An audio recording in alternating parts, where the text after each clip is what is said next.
Bobby Torres of Frightbox Recording here to share with you my top 3 tips on how to achieve a more cohesive and glued together sounding mix. Now, this is a question that people ask a lot. People often ask how they can get their mixes to sound more glued together and not so separate. And luckily, the answer has nothing to do with fancy equipment or plugins or preamps or anything like that. It all comes down to your approach. And this is something I still struggle with to this day, more particularly when I'm mixing someone else's project that I did not record myself. So anyway, here are my top 3 tips. Tip number 1, do not overcompress your drum tracks. And more specifically, if you're using program drums or pre-made drum samples like slate samples or something similar, do not go crazy with the compression. The reason why is these pre-made drum sounds are generally already compressed and EQ'd. So what ends up happening is when you follow tutorials online or you approach the pre-made samples as if they were live drums that you recorded yourself, you end up with insanely choked out, pokey, strange sounding drum tracks. Yes, you can overcompress live drums that you've recorded yourself, but it's much easier to overcompress pre-made samples or program drums. And what ends up happening is when you overcompress them, they never sit right within the track. You can go crazy with automation, you can EQ it 7 ways to Sunday, and your drums will always be pokey and strange. And it's something that a lot of people struggle with because they just don't realize it. They think that they should just EQ their samples or their program drums in the same way that they would EQ live drums, and it never works. What I recommend is listen to the samples and ask yourself, do they need to be compressed at all? So the one thing I recommend people do is remove all compression on your program drums and start from scratch. Often what I find is if you just compress your drum bus ever so slightly, that's pretty much most of the compression that you'll ever need when the samples are already compressed at the source. So keep that in mind the next time you're mixing with pre-made drum samples or program drums. Tip number 2, mix through a master bus compressor from the very start of your mix. Now, the reason why it's important to start your mix with the compressor on your master bus is it's very hard to just slap it on after the fact. If you sit there and get your general balance in place and then slap your master bus compressor on, it often will end up sounding strange because you'll have all this pumping happening that you didn't have before you had the compressor on in the first place. So I always recommend to start right off the bat with the compressor on your master bus. And I also recommend to not get too caught up in numbers. If you watch 5 different interviews with 5 different mix engineers, they'll give you 5 different answers. It really comes down to personal preference. Me personally, I use master bus compression, but I like to just use about a dB or 2 of compression and no more. Maybe at the very most, 3 or 4 dB.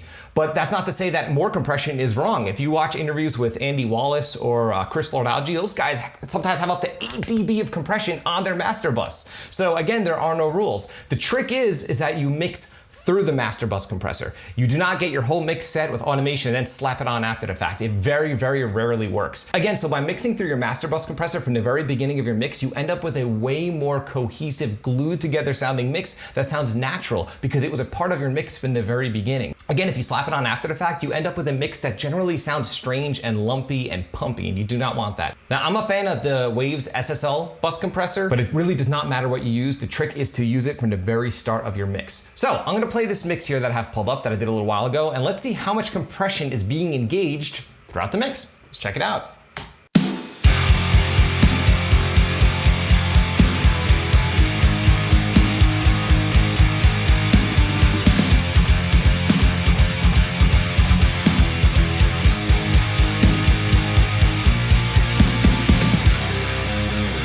Okay, so if you were paying attention to my gain reduction meter here, I had about 2 dB of compression happening throughout the duration of the track.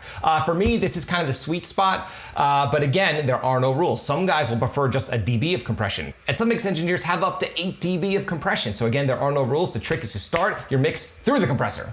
Okay, and tip number 3, make sure the tracks that you're working on are pocketed. And what I mean is make sure that the timing of your guitar, bass, and drums are all in sync with one another.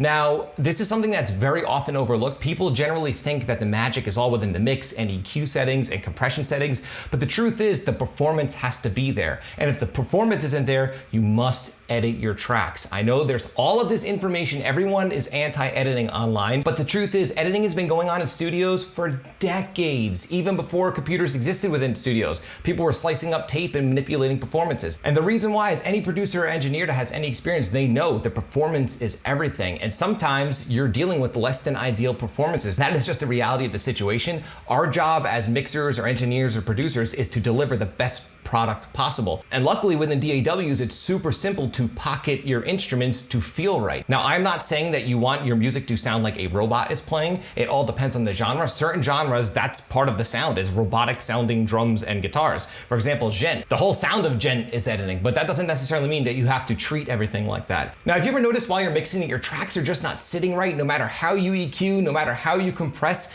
take a look at the performance itself. Now, I said take a look. I know a lot of people say mix with your ears, and I totally agree. You should always be mixing with your ears and not being obsessed with the screen. But the truth is that when it comes to performance, looking at the screen really does help you identify any weird anomalies that are happening within the source performance. So if you look here, none of my guitar tracks, these are my transients on my DI, my guitar left DI, my guitar right DI, and my bass DI. Nothing is ahead of the kick drum, and for good reason. The second that your guitars start to push the beat, or your bass starts to push the beat, and your drums are behind, or even worse, if one guitar is behind, the other guitar is slightly ahead, and your bass is ahead and behind and ahead and behind, you will end up with a production that just never, ever, ever feels right. Trust me. It's very easy to overlook this because this is not glamorous. This is not a fun job to go through every part of your song, but there is a reason why every major production that you listen to, someone has gone through and done this. Yes, ideally we want to be working with performances that are absolutely perfect and feel right off the bat, and often that can be the case, but not always. So take the time, make sure all your tracks are pocketed, and you will end up with a way more cohesive and glued together sounding production. Okay, if you found this video helpful, like, comment, subscribe, and share. And don't forget to click the little bell icon in order to be notified every time I upload one of my weekly videos on all things metal and rock